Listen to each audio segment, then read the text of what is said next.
media hora antes del turno tuvimos que entrar con un emergente. A ver, Yeslin Maita.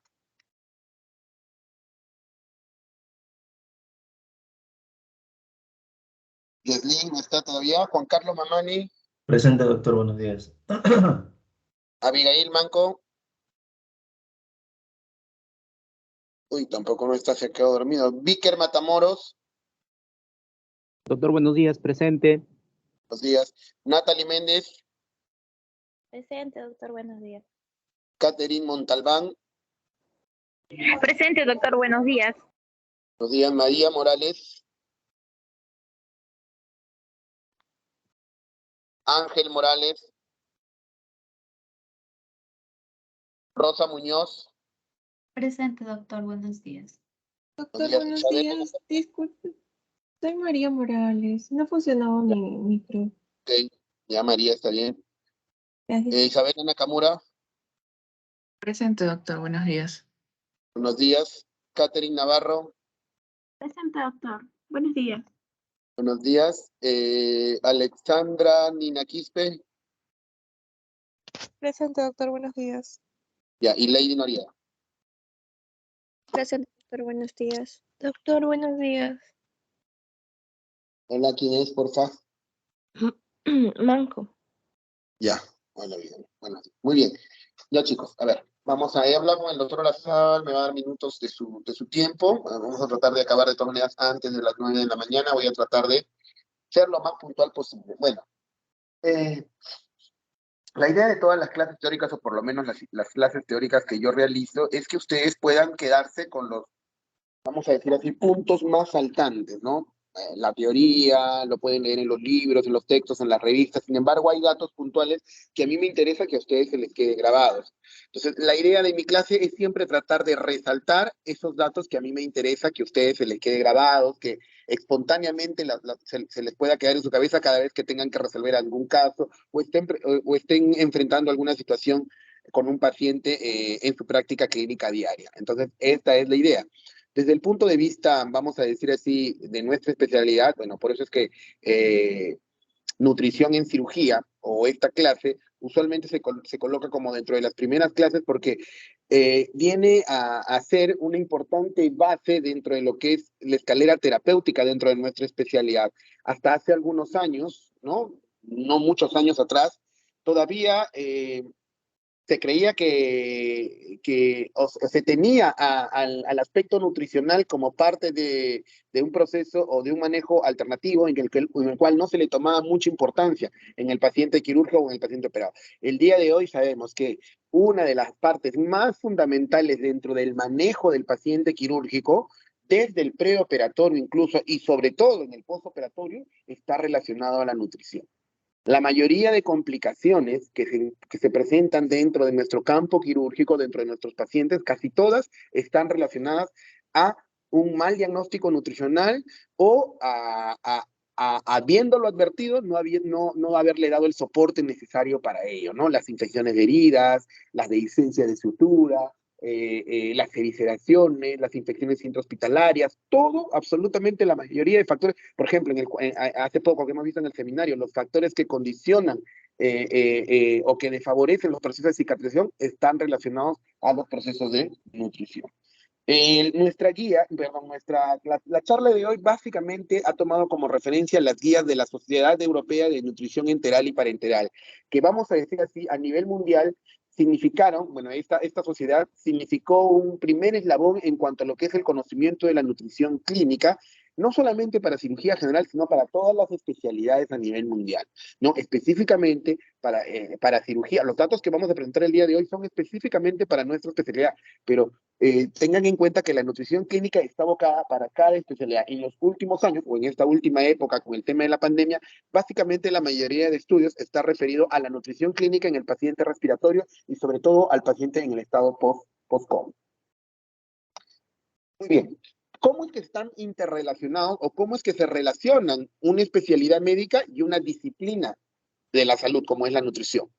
Muy bien, partimos de las definiciones. Hablar de cirugía es todo procedimiento, sea diagnóstico y generalmente terapéutico, que va a conllevar una serie de cambios inflamatorios y metabólicos destinados a garantizar la adecuada defensa del organismo. Nosotros entramos a operar a un paciente con una finalidad, con una función, bien sea diagnosticar o tratar una enfermedad. Pero en ese proceso que involucra un acto quirúrgico, que involucra el hecho de realizar un corte, una incisión sobre el paciente, de todas maneras, ese pequeño corte que el paciente se le hace sobre la piel va a significar o va a conllevar la activación de un sistema de respuesta inflamatoria, ¿no? Obviamente el cuerpo reconoce ese corte, esa incisión que hace el cirujano como un estado de agresión, como una noxa, lo que va a significar o lo que va a conllevar a la activación de un sistema de respuesta inflamatoria. Es decir, de por sí, la cirugía como acto operatorio conlleva un estado de catabolismo, ¿no? Al activarse la respuesta inflamatoria, se activa todo el sistema metabólico destinado a contrarrestar esa noxa y obviamente existe un proceso de gasto metabólico, ¿no? Hay un consumo metabólico de nuestras energías, hay un consumo metabólico de nuestras reservas energéticas con la intención de lograr o de tratar de, vamos a decir así, solventar la demanda de energía que requiere ese estado proinflamatorio.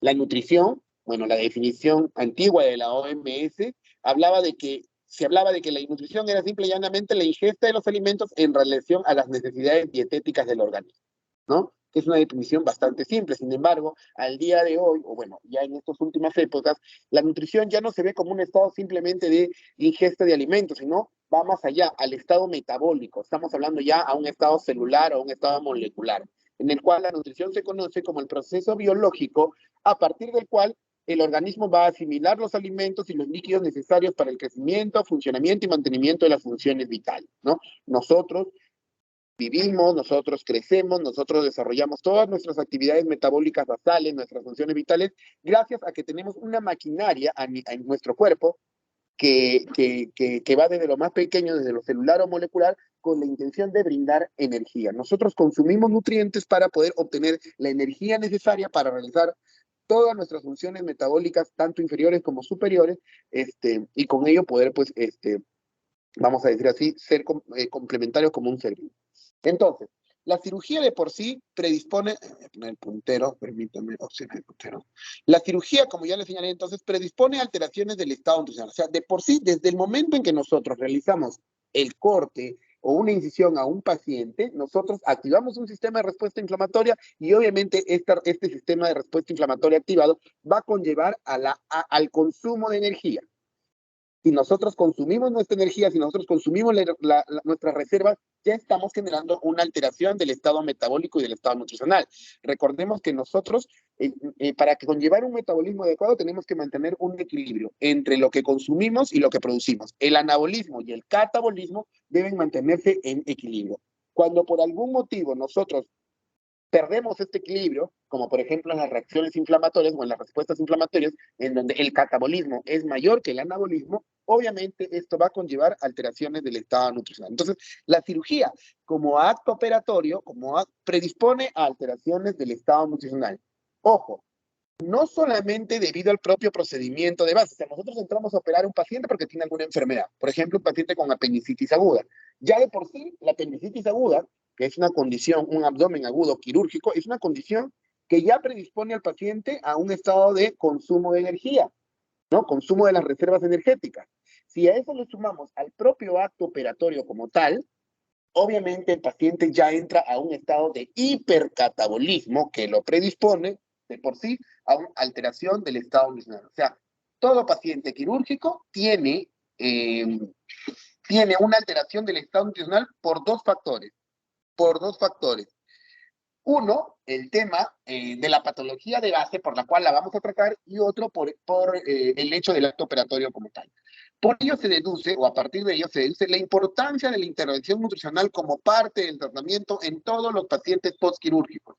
Ya no solo es suficiente el acto operatorio como tal para el éxito de la cirugía. Tampoco no es suficiente los fármacos. En la época de los antibióticos, antes los pacientes se operaban y se infectaban las heridas, apareció la era de los antibióticos y todo el mundo decía, perfecto, ahora sí, no van a haber complicaciones. Sin embargo, igual los pacientes tenían presentando infecciones de herida operatoria. Hasta que hace algún tiempo se comprendió esta importancia del aspecto nutricional, esta importancia que todo paciente quirúrgico siempre va a tener alteración o predisposición a alteraciones del estado nutricional. Y es importante nosotros diagnosticar esta alteración del estado nutricional para poder brindarle un soporte adecuado. En cuanto a la desnutrición hospitalaria, específicamente, bueno, los estudios a nivel mundial señalan que aproximadamente el 30 al 50% de la población que se encuentra hospitalizada, de la población quirúrgica, presenta cierto grado de desnutrición.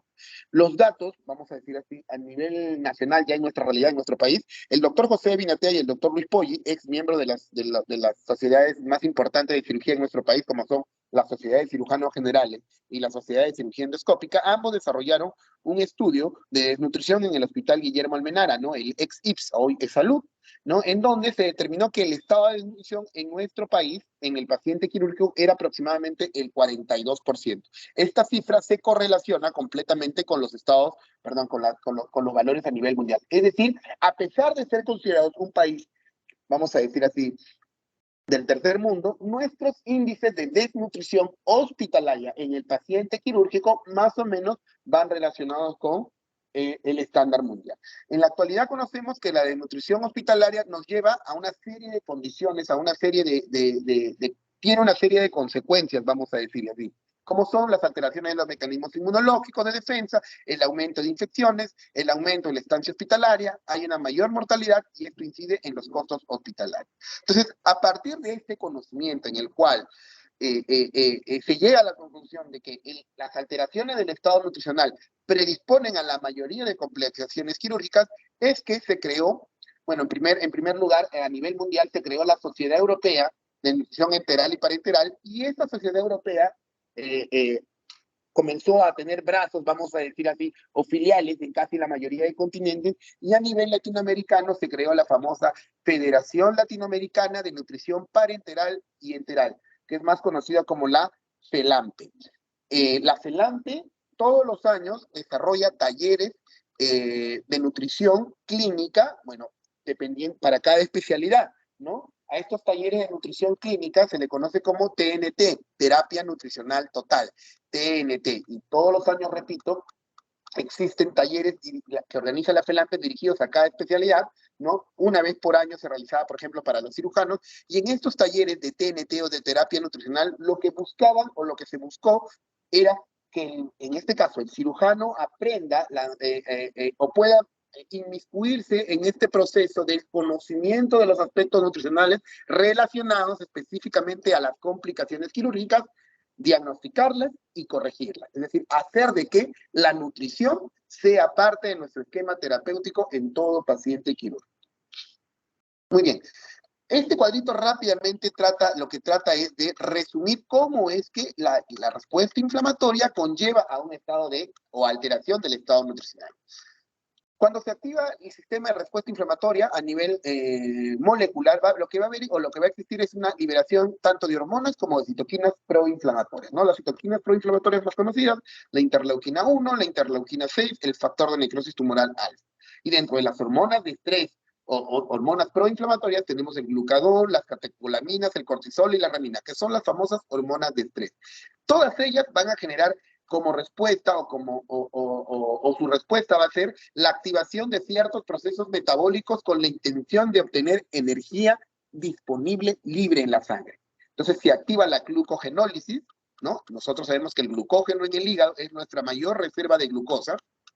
La lipólisis, a partir de la grasa corporal, ¿no? Se activa y sobre todo de grasa visceral, se activa la lisis de los adipocitos para obtener ácidos grasos libres y sobre todo, y lo que va a generar mayor, vamos a decir así, repercusión clínica de forma inmediata es la proteólisis, ¿no? Una rápida proteólisis.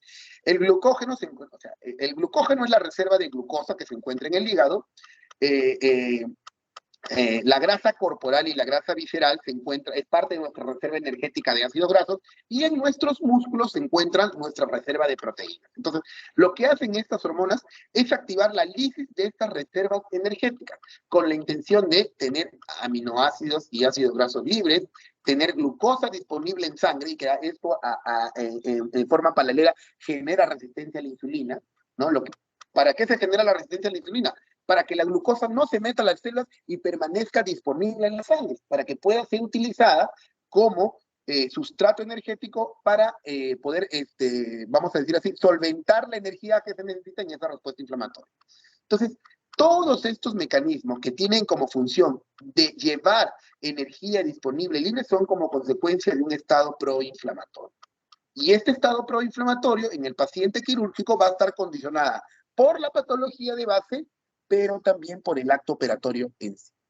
De todos estos tres procesos, en el paciente quirúrgico, el que mayor repercusión o el que mayor problema nos da de forma inmediata es la proteólisis. O sea, la pérdida de proteínas, la pérdida de masa muscular en el paciente postoperatorio va a conllevar a una disminución de la síntesis de proteínas reactantes en fase aguda, una disminución de síntesis de células blancas, de fibroblastos, de colágeno y otros componentes necesarios para la correcta cicatrización. Es por ello que nuestra principal, el primer concepto que me gustaría que ustedes se lleven a la larga es que en el paciente postquirúrgico, en el paciente quirúrgico, es importante brindar un soporte energético, pero sobre todo es muy importante que este soporte energético se base en un adecuado aporte de proteínas. Lo que mayor repercusión tiene dentro del aspecto nutricional en el paciente quirúrgico es la pérdida de proteínas, es la proteólisis, es el aumento del catabolismo proteico. Y lo que tenemos que tratar de bloquear justamente con el aspecto nutricional es evitar esto, evitar esta proteólisis. ¿Okay? Entonces, nuestras terapias de nutrición en el paciente quirúrgico básicamente se van a fundamentar en ofrecer una demanda importante, una oferta importante de proteínas. Muy bien, entonces a partir de ello es que surge el concepto de soporte nutricional. Soporte nutricional. ¿Qué es el soporte nutricional? Es simple y llanamente la administración de nutrientes artificiales, ya sea por vía parenteral, es decir, directamente en la sangre, en el torrente sanguíneo, o por vía enteral, directamente a la unidad de absorción digestiva, como es el intestino delgado, ¿no? Como es la vía periférica. El objetivo principal es reducir al mínimo el catabolismo proteico. El objetivo principal del soporte nutricional es reducir al mínimo el catabolismo proteico. Esa es la intención, ¿no? Hablamos de nutrición artificial porque obviamente lo que le vamos a brindar al paciente son fórmulas preparadas en laboratorios, pero en base a los sustratos o los macronutrientes más importantes, llámese carbohidratos, lípidos y proteínas, ¿no? Que cuando esta nutrición artificial, estas fórmulas son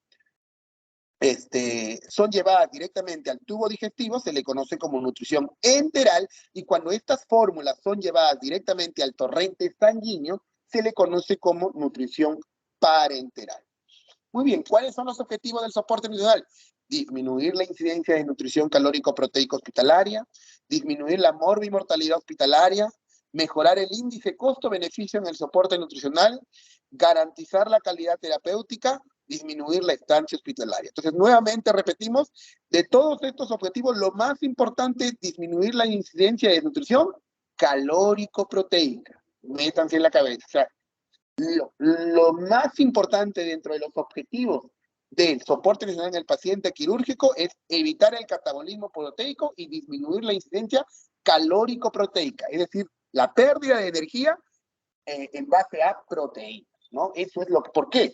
¿Por qué es que nosotros fundamentamos eso? Porque las proteínas son muy importantes para los estados de cicatrización.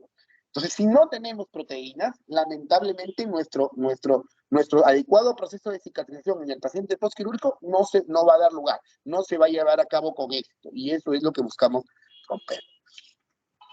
Muy bien. Vamos a hablar un concepto muy importante dentro de lo que es la cirugía, dentro de lo que es el paciente quirúrgico, que es conocido como el estrés de la cirugía o el estrés quirúrgico, que condiciona un estado catabólico importante. Les voy a poner un ejemplo para que me puedan entender a qué se refiere con el tema de estrés quirúrgico, que no nos referimos específicamente al estrés psicológico que vive un paciente. Está involucrado ello, pero no es específicamente a lo que nos referimos. A ver, vamos a imaginarnos que tenemos un paciente que es un paciente joven de 45 años, ¿no? Que trabaja, que labora de forma normal, sin embargo que desde hace algunas semanas está presentando estreñimiento crónico, disconfort abdominal, y de pronto va a hacer sus deposiciones y realiza o presenta la presencia de una hematoquesia, que son las heces con restos de sangre, ¿no? Una hematoquesia, heces con resto de sangre. Obviamente eso lo alarma y recién acude a consulta médica. Llega al médico general, de repente llega al médico general ya con ustedes, y ustedes automáticamente, como determinan que el paciente tiene una hemorragia digestiva baja, lo derivan automáticamente al médico gastroenterólogo para realizarle un examen, que es el gold standard en los pacientes que tienen hemorragia digestiva baja, como es la endoscopía digestiva baja, o también conocida como colonoscopía. Entonces, el paciente es derivado a gastroenterología, el gastroenterólogo lo recibe, lo atiende, le hace su historia clínica y lo programa para colonoscopía. Le realiza la colonoscopía y, oh novedad, encuentran una masa, un tumor, una lesión tumoral en el colon ascendente, a nivel de lo que se conoce como el ángulo hepático del colon, ¿no? Que está condicionando una ulceración y es la causa del sangrado, ¿no? De la hemorragia digestiva baja. Entonces, el gastroenterólogo se lo comenta al paciente, le indica que tiene una tumoración en el colon y por lo tanto tiene que pasar automáticamente a cirugía para que pueda ser evaluado y se pueda decidir si hay posibilidad de que pueda ser operado y curado. El paciente, obviamente, en ese momento llega a su casa completamente traumatizado, es un paciente que no va a comer bien, que no va a cenar bien, porque obviamente en el momento que te dicen que tienes un cáncer, automáticamente se te viene el mundo encima. A veces piensas automáticamente incluso en que dónde te van a enterrar y demás. O sea, es realmente un shock psicológico bastante fuerte. El paciente llega a consulta con el cirujano le dice, bueno señor, vamos a estadiarlo, le realizan una tomografía, determinan que en la tomografía no hay extensión de la tumoración a otros órganos, que solamente está en el colon, y automáticamente le dice, señor, estamos contra el tiempo, tenemos que operarlo para poder resecarle esa porción del colon y de esta forma brindarle una opción de cura. Y bueno, lo envía al cardiólogo, lo envía al laboratorio a hacer todos sus exámenes preoperatorios, puede pasar un mes hasta que completa todo, ¿no? Le dice que tiene que traer su donante de sangre, el paciente finalmente completa todo, llega el momento en que se hospitaliza, lo hospitalizan en el pabellón de cirugía, 3 días antes de su cirugía, tiene que ser hospitalizado 3 días antes, porque el protocolo anterior indicaba que el paciente debía dejar de comer, debía recibir dieta líquida 3 días antes, y la noche anterior ya no comer nada, ¿no? Un día anterior ya no comer nada. Además, tenían que colocarle, tenía que tomar o ingerir soluciones para lavado del colon, ¿no? Soluciones de polietilenglicol, que son unos preparados que lo que hacen es generar una especie de diarreas osmóticas para dejar lavar el colon, limpiar el colon de él. Además, se le colocan 2 enemas la noche anterior a la cirugía, 2 enemas rectales, ¿no? Para complementar ese lavado o limpieza del colon. Llegan las 6 de la mañana del día programado para cirugía y al paciente se le coloca una sonda rectal en el colon de guía y se le coloca una sonda nasogástrica para también hacer un vaciamiento gástrico. Entonces, ese paciente entra al quirófano a las 8 de la mañana, después de prácticamente 2 meses de haber sido diagnosticado del cáncer de colon y haber pasado por médico general, haber pasado por gastroenterología, haber pasado por el cirujano, haber pasado por todas las especialidades prequirúrgicas como el cardiólogo, laboratorista, neumólogo, etcétera. 3 días, los últimos 3 días sin comer bien, con sondas por el recto, con sondas por la nariz. Entonces, y ese paciente entra a las 8 de la mañana a manos del mejor cirujano del hospital.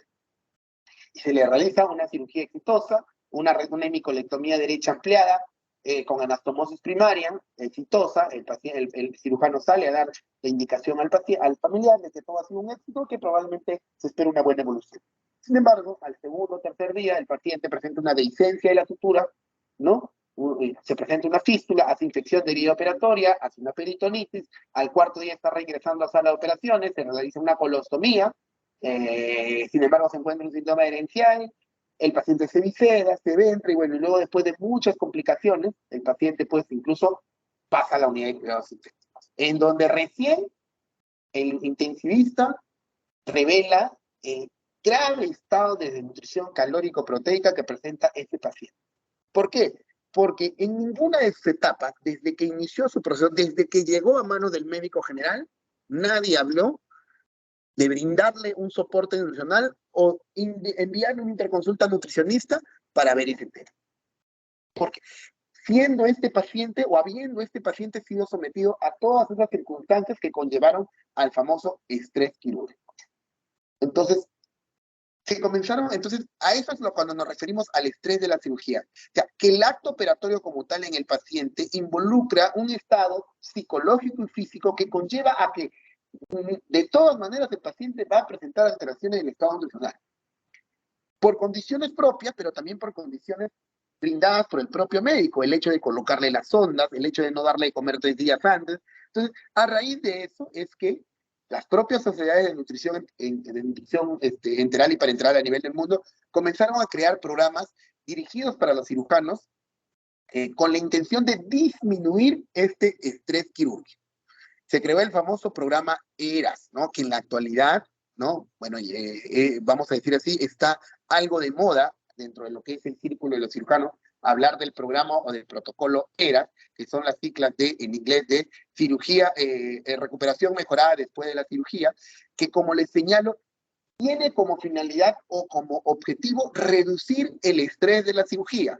Porque si reducimos el estrés de la cirugía, también vamos a minimizar o disminuir el catabolismo proteico.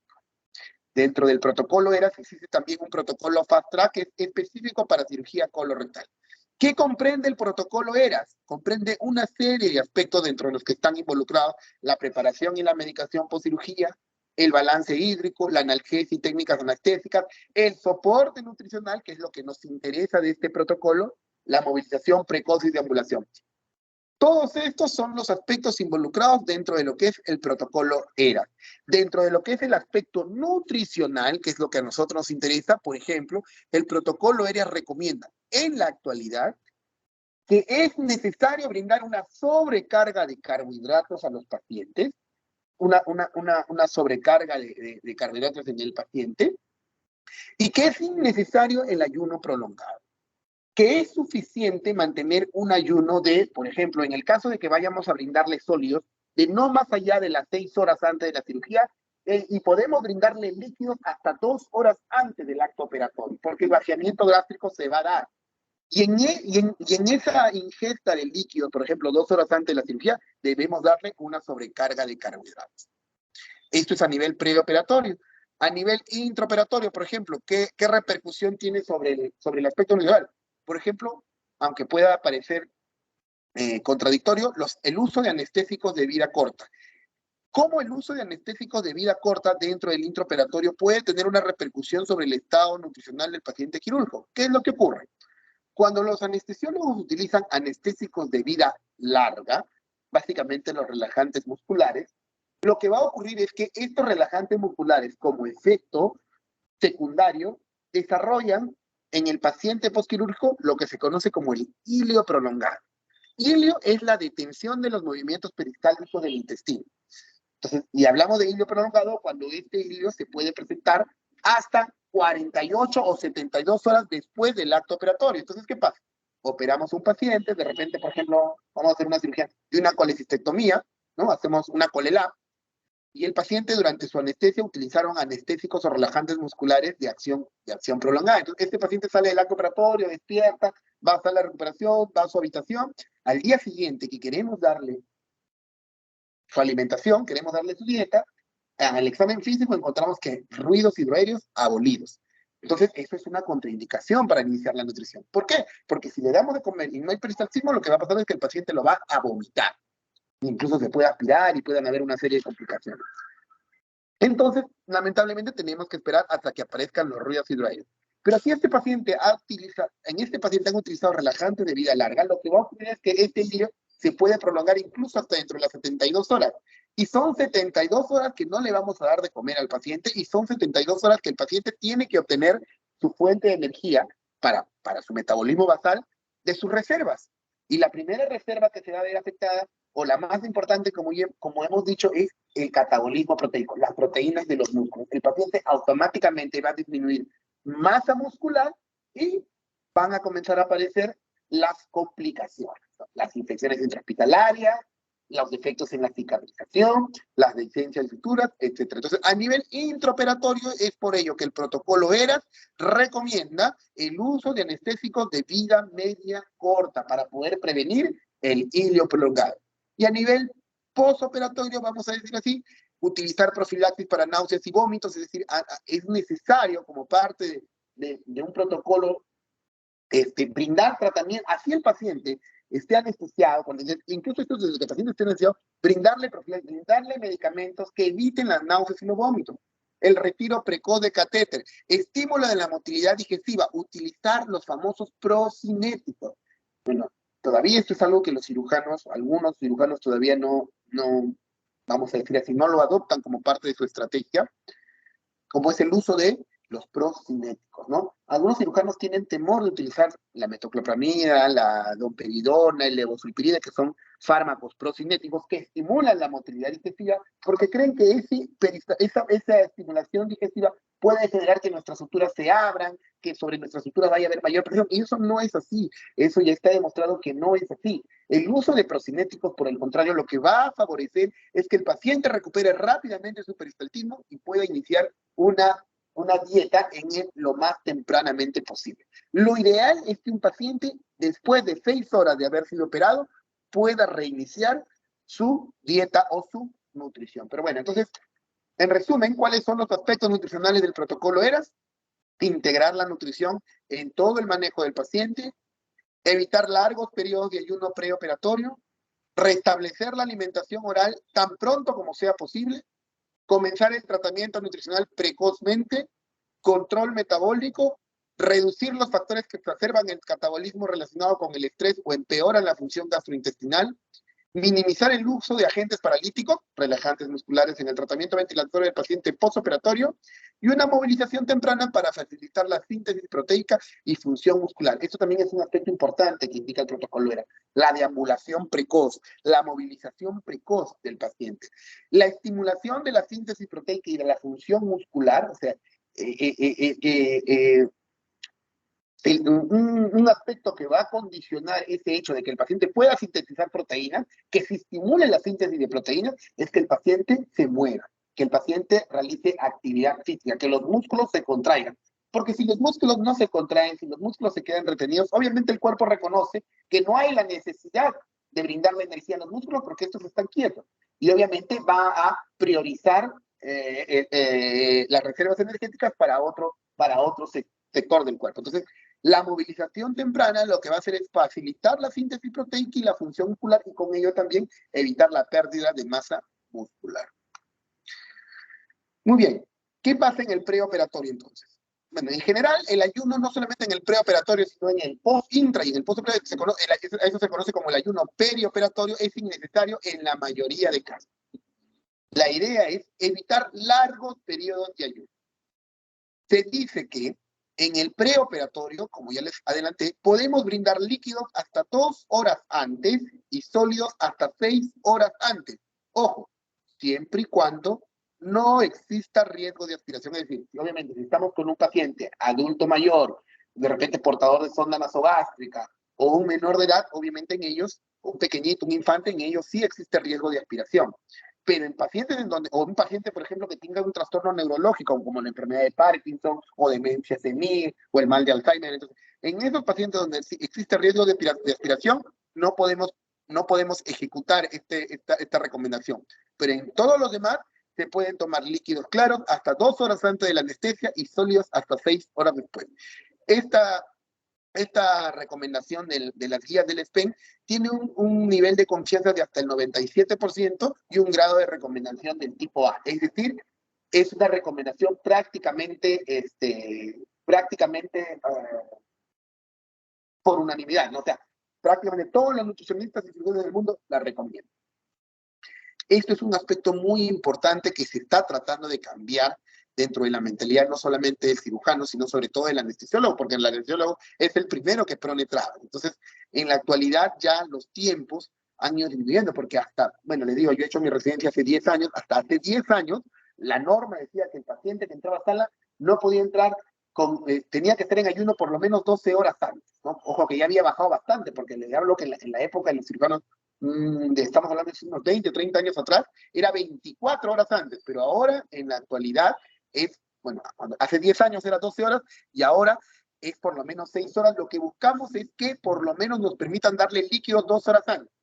Eso es lo que se busca. Se busca que también los anestesiólogos entren dentro de este programa protocolo ERA para que puedan entender las consecuencias. Y obviamente esto tiene lógica, ¿no? Esto tiene lógica.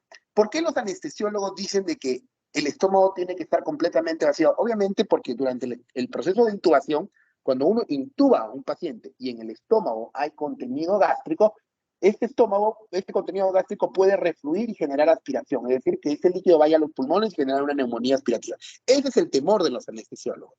Sin embargo, por fisiología, nosotros sabemos que el vaciamiento gástrico es no más allá de 2 horas. A las 2 horas, los sólidos ya se han vaciado y a los 30 minutos los líquidos se han vaciado. En algunas personas o algunos pacientes que tienen gastroparesia, ¿no? O que es el retardo del vaciamiento gástrico, estos tiempos pueden prolongarse un poco más, pero con seguridad no van a ser más allá de las 6 horas, no salvo que tengan un cáncer gástrico y un síndrome pilórico, obviamente, pero estamos hablando este es un caso diferente, especial, ¿no? Entonces, en lo regular, normalmente un paciente ya a las 6 horas todos los sólidos han sido vaciados y a las 2 horas ya todos los líquidos han sido vaciados. Por lo tanto, este concepto o este precepto tiene fundamento y en el mundo ya se utiliza. En el mundo, en Europa, por ejemplo, ya para todo acto operatorio por lo general, el paciente solamente tiene un ayuno de no más allá de las 6 horas en cuanto a sólidos y líquidos 2 horas antes. E incluso se aprovecha esta opción de dar líquidos 2 horas antes para brindar una sobrecarga de carbohidratos. Es decir, se dan líquidos azucarados, líquidos con glucosa. ¿Con qué intención? Si nosotros damos glucosa de forma exógena al paciente, el mecanismo por el cual la respuesta inflamatoria va a requerir energía endógena se va a bloquear, ¿no? O sea, pero vamos a revisar. Si nosotros brindamos glucosa exógena, automáticamente el cuerpo siente que en la sangre hay glucosa y por lo tanto no hay la necesidad de estimular todas estas reacciones metabólicas para obtener energía. Porque esto se hace porque el cuerpo necesita energía. Pero si nosotros damos una sobrecarga de líquidos con energía, con carbohidratos 2 horas antes, automáticamente todos estos procesos se bloquean. Y eso es lo que se busca. Y desde el punto de vista postoperatorio, en general, lo ideal es el restablecimiento lo más temprano posible de la dieta. Si es que en 48 horas nosotros vemos que el paciente no va a poder recibir nada por vía oral, de repente por un tipo de cirugía, de repente ha sido operado de un cáncer gástrico o una restitución de tránsito intestinal en donde hay suturas involucradas y no podemos brindarle la nutrición por vía oral de forma normal, entonces en ese momento es lo ideal iniciar el soporte nutricional. Y ya hemos dicho, hablar de soporte nutricional es dar nutrición enteral o una combinación de nutrición enteral más parenteral si es que no se cubren los requerimientos. Ahora, ¿cómo dar este tipo de nutrición o fórmula? Lo vamos a ver ahora más adelante. Muy bien. La nutrición perioperatoria o nutrición artificial o soporte nutricional se define como la terapia nutricional y metabólica administrada, como ya hemos dicho, ya sea en forma enteral o parenteral al enfermo quirúrgico, los días previos o posteriores a la intervención quirúrgica, con el objetivo de preservar, mantener o recuperar la masa magra, la masa muscular o masa celular metabólicamente activa, con el fin de tener una mejor respuesta a la injuria y disminuir la morbilidad. Es decir, lo que hacemos con la nutrición perioperatoria, tanto en el pre como en el postquirúrgico. En el prequirúrgico es preparar al paciente para el acto operatorio. Es decir, preparar al paciente para la guerra. Que el paciente esté con las reservas energéticas depletadas, llenas, listas para poder enfrentar un estado de hipercatabolismo. Y en el postoperatorio es tratar de nuevamente llenar, vamos a decir así, depletar las reservas lo más rápido posible para evitar que el catabolismo se pueda llegar a dar de forma, vamos a decir así, mucho más agresiva. Entonces, ¿cuáles son los objetivos de la nutrición en el preoperatorio? Mantener o mejorar el estado nutricional previo a la agresión, disminuir la morbimortalidad perioperatoria, prevenir la desnutrición postoperatoria y prevenir los estados la depresión en los estados hipercatabólicos. O sea, debemos impedir la depresión de los estados metabólicos. ¿Qué pacientes son los que se van a beneficiar del soporte nutricional preoperatorio? Obviamente los pacientes muy desnutridos, pero también los pacientes con alto riesgo de desarrollar nutrición. Y ellos son los pacientes que van a ser sometidos a una cirugía oncológica, los pacientes que tienen la población en los extremos de la vía, los muy pequeñitos o los muy ancianos, dependiendo del tipo de cirugía. Por ejemplo, si es una cirugía programada, lo ideal es una ingesta oral temprana, y si es una cirugía no programada o de emergencia, se busca en primer lugar reconvertir el estado crítico del paciente y del mismo modo brindar un soporte nutricional inmediato. Muy bien, ¿qué pacientes entonces, en conclusión, qué pacientes se benefician del soporte nutricional prequirúrgico? Los pacientes con elevado riesgo nutricional que deberían recibir tratamiento nutricional en el preoperatorio. ¿Quiénes son? Por ejemplo, aquellos pacientes que tienen un riesgo severo de nutrición que tengan al menos uno de estos factores.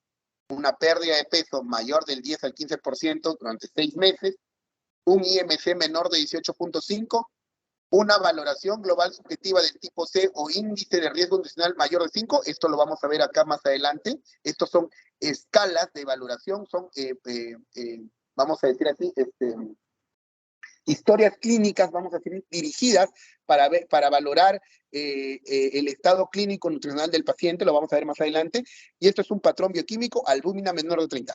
Si el paciente presenta, el paciente quirúrgico presenta cualquiera de estas 4 condiciones, es un paciente considerado como desnutrido o en riesgo de desnutrición que requiere soporte nutricional. Entonces, ¿qué pacientes son los que van a beneficiarse con el soporte nutricional? Aquellos que o hayan tenido una pérdida de peso mayor del 10 al 15% en 6 meses, aquellos que tengan un índice de masa corporal menor de 18,5, aquellos que tengan una valoración global subjetiva del tipo C o índice de riesgo nutricional mayor de 5, o aquellos que tengan una albúmina menor de 30 gramos por decilitro o 3 miligramos por mililitro sin insuficiencia hepática o renal. Si tiene alguno de estos factores, el paciente sí o sí debe recibir soporte nutricional. Muy bien, entonces, ¿cuáles son esas escalas de valoración del aspecto nutricional preoperatorio que deben conocer? Uno es el índice de riesgo nutricional. Es un cuestionario sumamente sencillo en el cual ustedes, como médicos, tienen que realizar estas 4 preguntas en el paciente. ¿El paciente tiene un IMC menor de 20.5? ¿El paciente perdió peso en los últimos 3 meses? ¿El paciente disminuyó la ingesta de alimentos en la última semana? ¿El paciente posee una enfermedad grave? Una respuesta positiva involucra 1 punto. Una respuesta negativa es 0 puntos. Si el paciente tiene 3 puntos o más, es un paciente que requiere soporte nutricional. Es una escala netamente subjetiva, es un score netamente subjetivo, ¿no? Que se basa en lo que el paciente les pueda brindar como respuesta y en el hecho de que qué tan empáticos sean ustedes con su paciente para que les hable con sinceridad. Pero es un índice que fue utilizado por mucho tiempo por los médicos, ¿no? Fue utilizado, le digo, porque en la actualidad ha sido reemplazada por otro, pero que fue utilizada por muchos tiempos y que brindaba una forma de cómo obtener datos para saber qué pacientes deben requerir soporte nutricional. El índice de riesgo nutricional. Este mismo índice de riesgo nutricional también tiene una fórmula matemática que generalmente lo utilizan o se utilizan en la sala de unidad de cuidados intensivos. Obviamente cuando ya se tienen valores de la albúmina sérica, el peso actual, el peso usual, ¿no?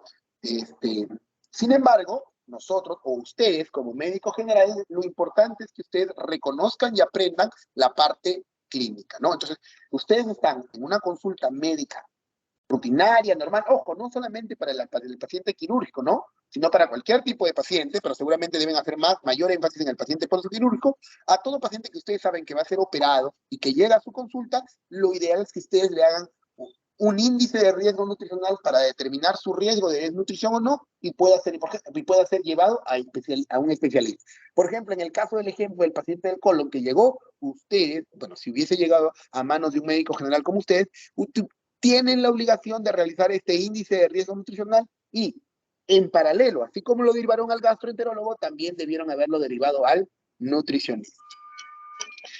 Entonces, este índice de riesgo nutricional prácticamente ha ido perdiendo campo porque ha aparecido otro índice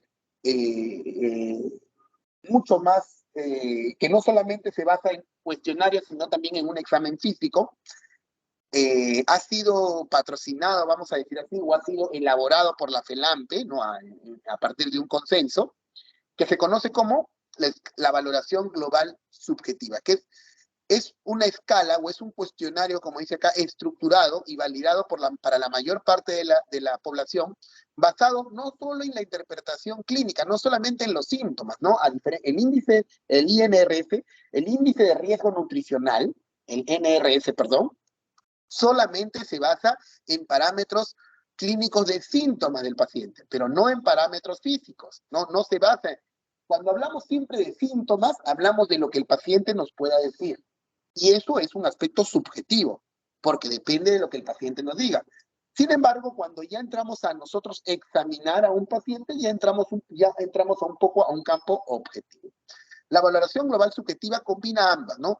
La historia clínica, si bien es cierto, se basa en una historia clínica detallada con respecto a aspectos nutricionales, también involucra parte de un examen físico, en donde pues obviamente se detalla la pérdida de grasa subcutánea en el tríceps o en el tórax, la atrofia muscular, el edema de tobillo, el edema del sacro, la presencia de ascitis, que son indicadores de desnutrición, Entonces, el TNT, la FELAMPE, en los talleres de TNT, básicamente lo que busca es que el cirujano o los médicos que van a tratar o manejar pacientes en salas de hospitalización quirúrgica obligatoriamente tengan su cuestionario de valoración global subjetiva para poder definir su estado de desnutrición. Si el paciente tiene parámetros que son catalogados dentro del esquema A, es decir, que no tienen ninguno de estos, se le considera un paciente en buen estado nutricional. Obviamente esto no se lo tienen que aprender de memoria. La idea es que todos estos cuadros van a estar siempre en las historias clínicas. Si es un paciente que está en la categoría B, se considera un malnutrido moderado o riesgo de malnutrición, o si está en la categoría C, es un malnutrido grave o desnutrido grave. Un paciente que tiene una valoración global subjetiva del tipo B, es decir, desnutrición moderada o riesgo de desnutrición, o en la categoría C, que es un desnutrido grave, obligatoriamente, antes de ser operado, tiene que recibir soporte nutricional. Si yo, por ejemplo, mañana viene un paciente que está mal de la vesícula, que requiere operarse, ¿no? O tiene una hernia, una eventración, una hernia funcional, que tiene que operarse. Si yo le hago la escala de valoración global subjetiva y encuentro que tiene un riesgo de desnutrición o una desnutrición grave, no puedo operar. Debo brindarle previamente soporte nutricional. Obviamente, siempre y cuando sea una cirugía electiva. Porque si es una cirugía de emergencia, lamentablemente no tengo opción de brindarle un soporte preoperatorio, pero sí tengo la obligación de darle un soporte nutricional postoperatorio. Entonces, hasta aquí la idea es tratar de saber o de conocer qué pacientes requieren soporte nutricional.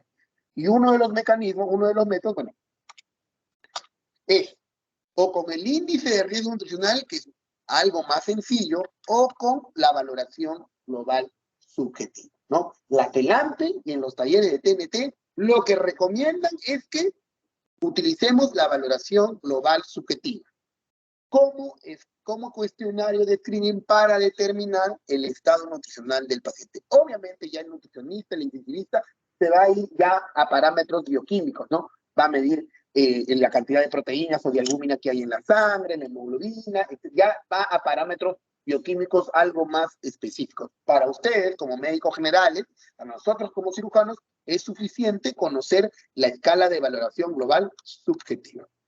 Muy bien. Entonces, ¿es útil la preparación de hidratos de carbono en el preoperatorio? Sí, como ya hemos señalado, lo ideal es brindarle una sobrecarga de carbohidratos la noche anterior y 2 horas antes de la cirugía. ¿Para qué? Para disminuir la ansiedad y ayuno, además para brindar una sobrecarga de carbohidratos y bloquear los mecanismos proinflamatorios que conllevan a tener energía libre disponible. Eso ayuda a disminuir la resistencia a insulina y la estancia hospitalaria. Entonces, es muy importante, ¿no?, tratar de hacer que el paciente tenga una sobrecarga de carbohidratos, porque de esta forma nosotros vamos a brindarle al paciente energía inmediata disponible.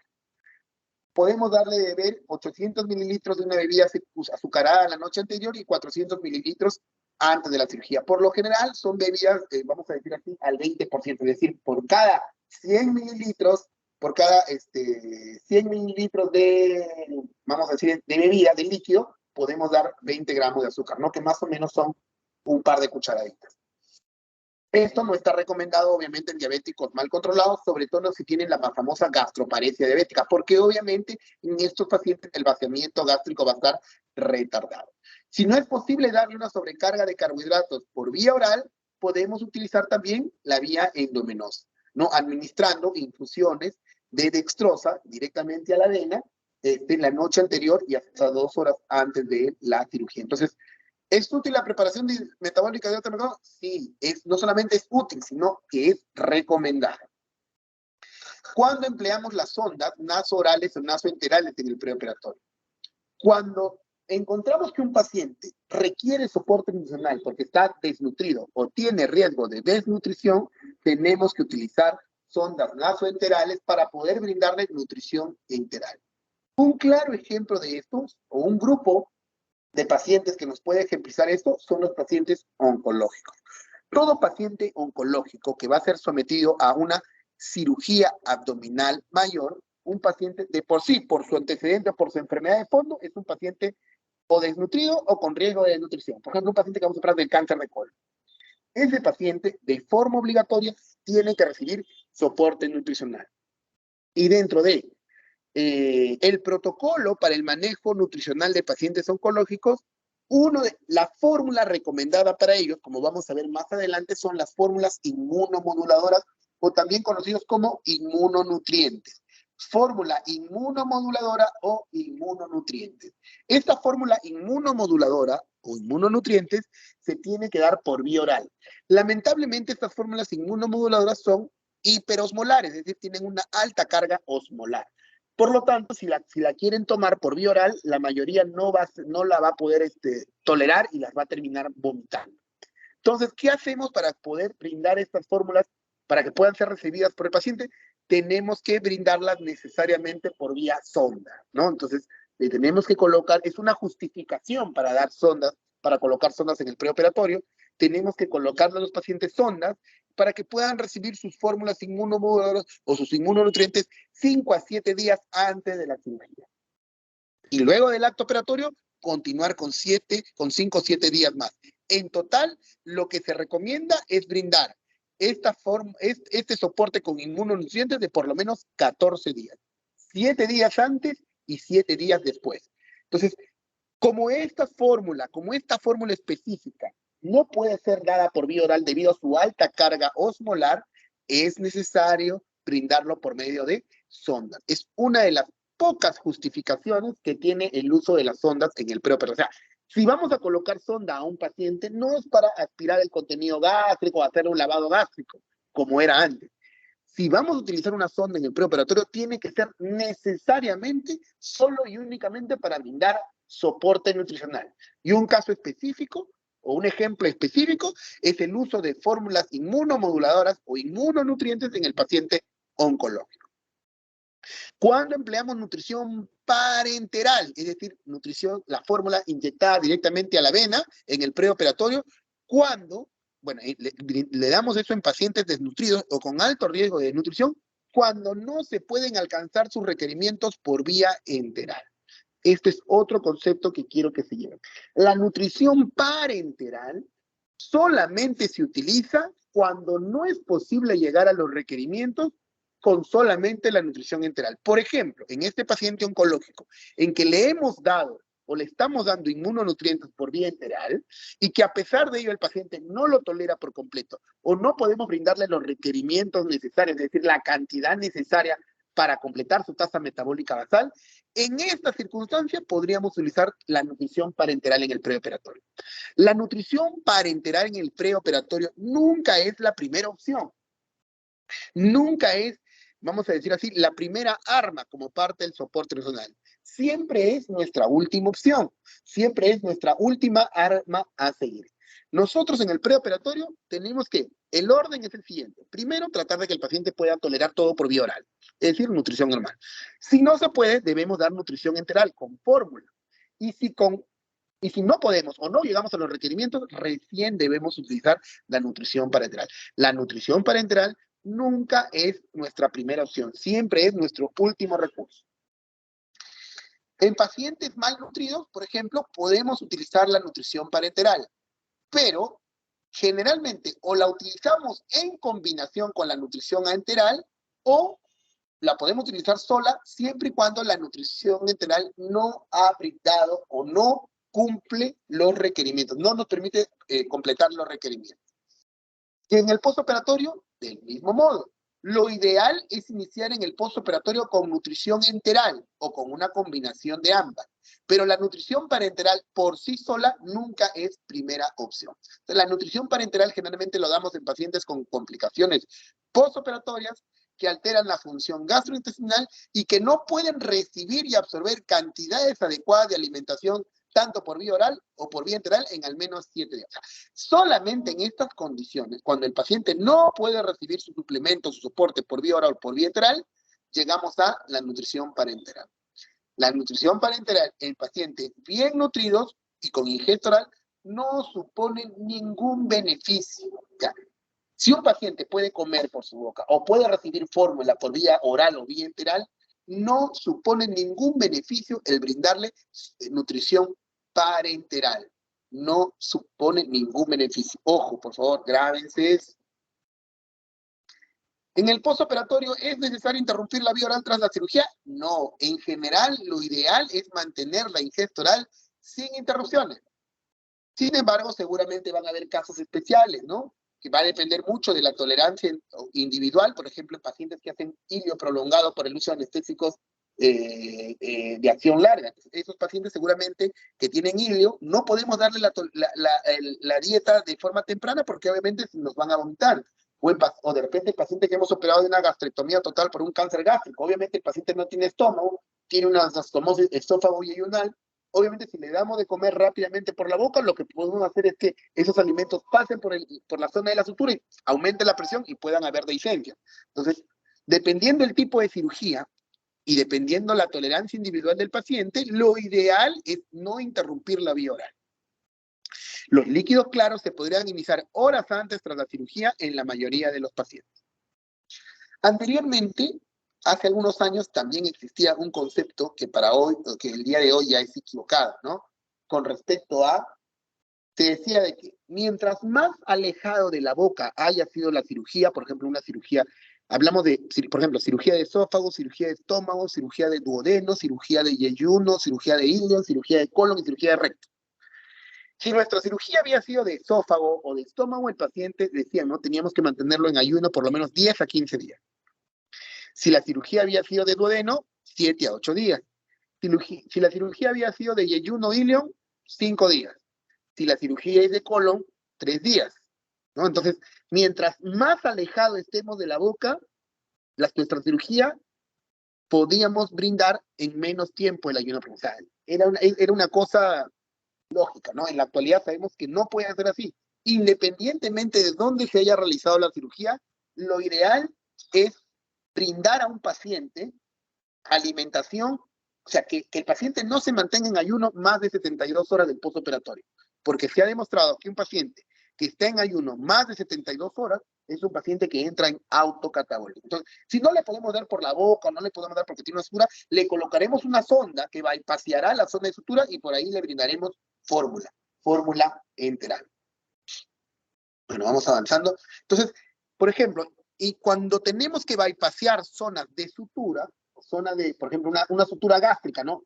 El alimento no puede llegar al estómago directamente porque podría romper esa sutura. Entonces, ahí utilizamos las sondas nasoyeyunales, ¿no? Que son, vamos a ver por acá, que son unas sondas que entran por la nariz, pero que bypasean el esófago, el estómago y llegan hasta el intestino o hasta la zona de absorción de nutrientes, ¿no? En donde directamente la fórmula va a llegar hasta allí y el paciente va a ingerir los alimentos o los nutrientes directamente en el intestino, bypaseando la zona de sutura esofágica o la zona de sutura gástrica. Entonces, una opción de brindar una alimentación precoz en el postoperatorio inmediato es por intermedio de estas sondas nasoyeyunales o nasenterales, que son mucho más largas que obviamente las sondas nasogástricas. La desventaja es que la sonda nasogástrica la podemos colocar al pie en la cama del paciente, Sin embargo, las sondas nasoduodenales necesariamente tienen que ser colocadas o por endoscopía, o dentro de sala de operaciones, o por fluoroscopía. Esa es la desventaja. Y la otra opción es el uso de yeyunostomías o gastrostomías de alimentación, en la cual una sonda, de forma percutánea, la conectamos directamente al segmento de intestino, ¿no? Como vemos acá, está conectado directamente al intestino. Por acá brindamos la fórmula y el paciente se nutre, la fórmula llega directamente al intestino y por ahí se empieza a nutrir. Eso se llama yeyunostomía de alimentación o también puede ser gastrostomía de alimentación dependiendo a dónde esté conectado.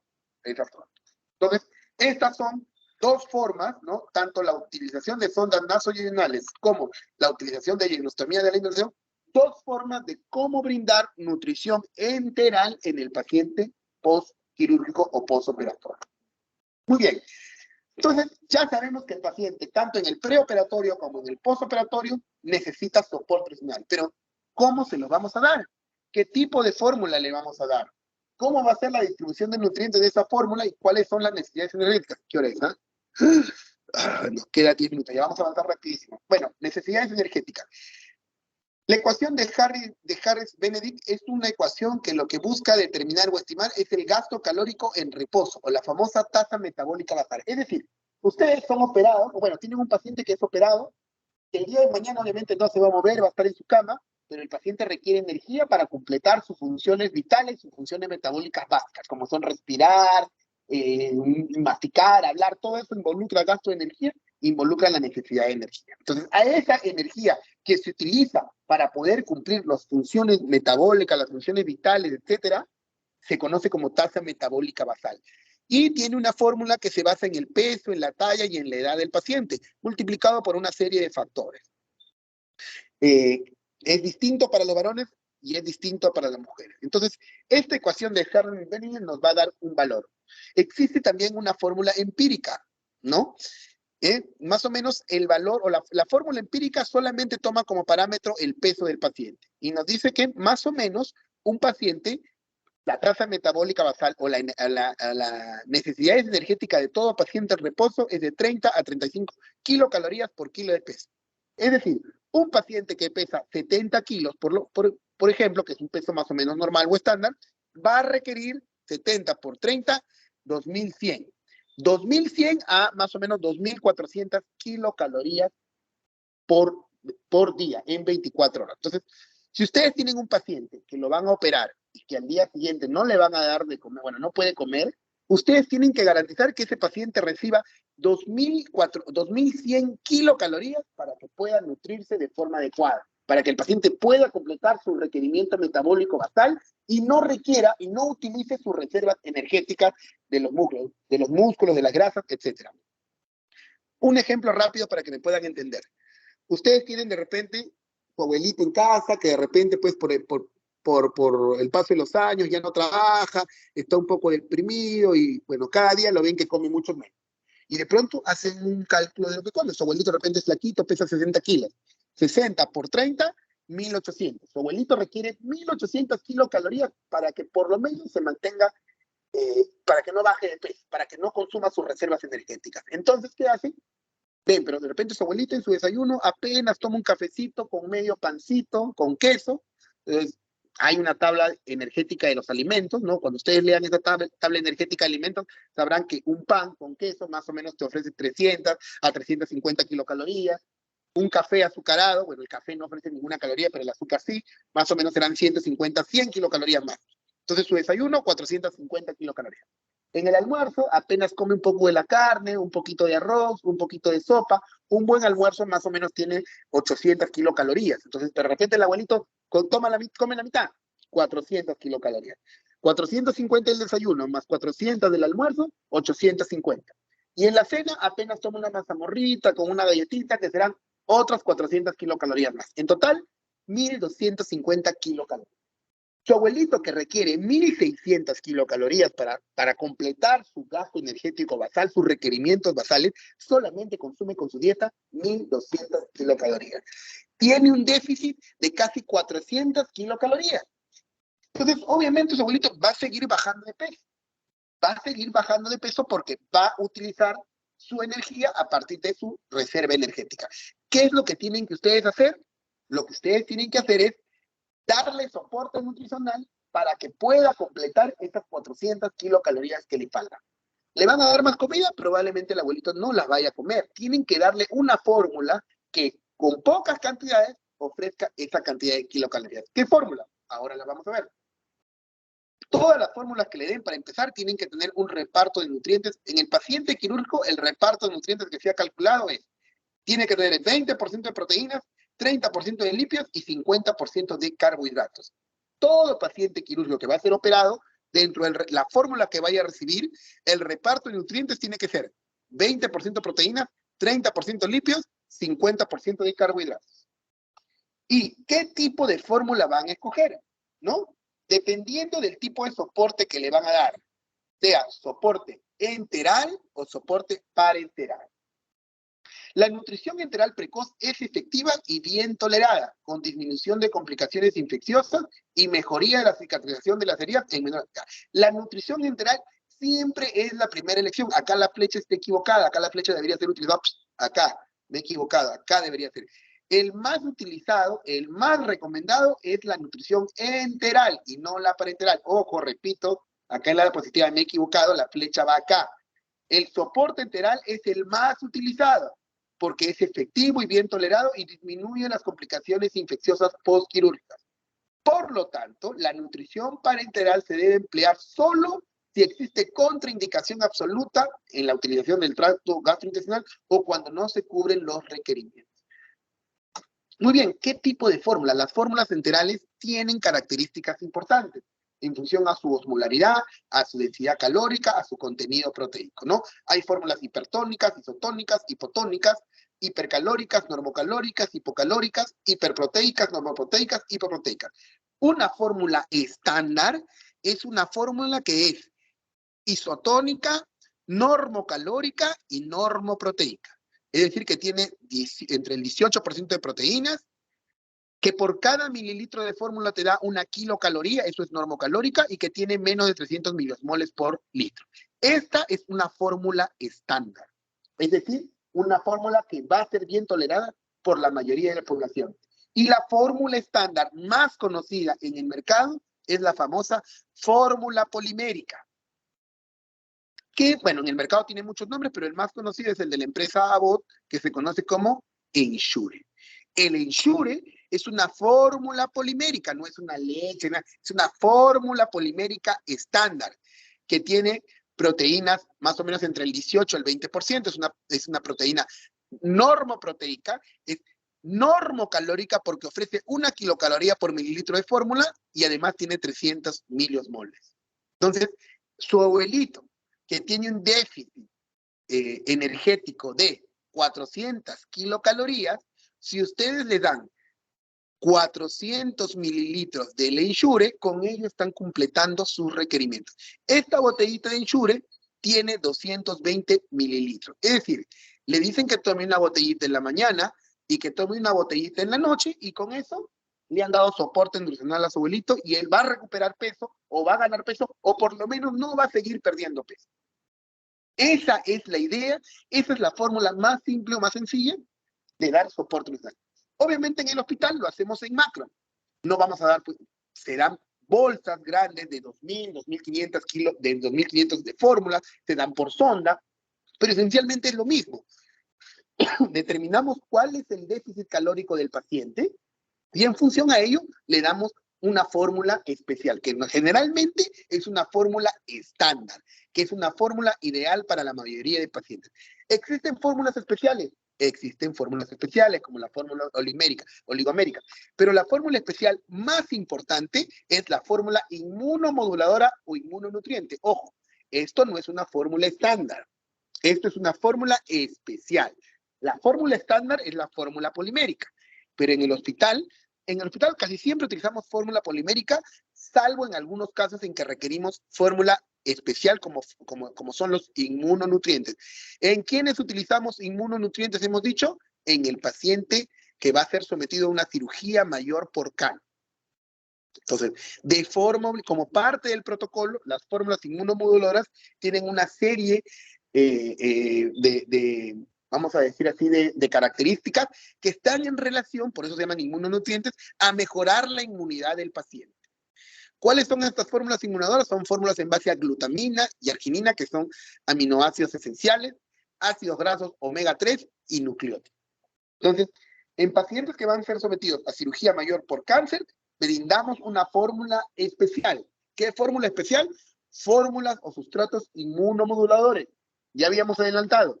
Estas fórmulas no pueden ser dadas por vía oral porque son fórmulas hiperosmolares.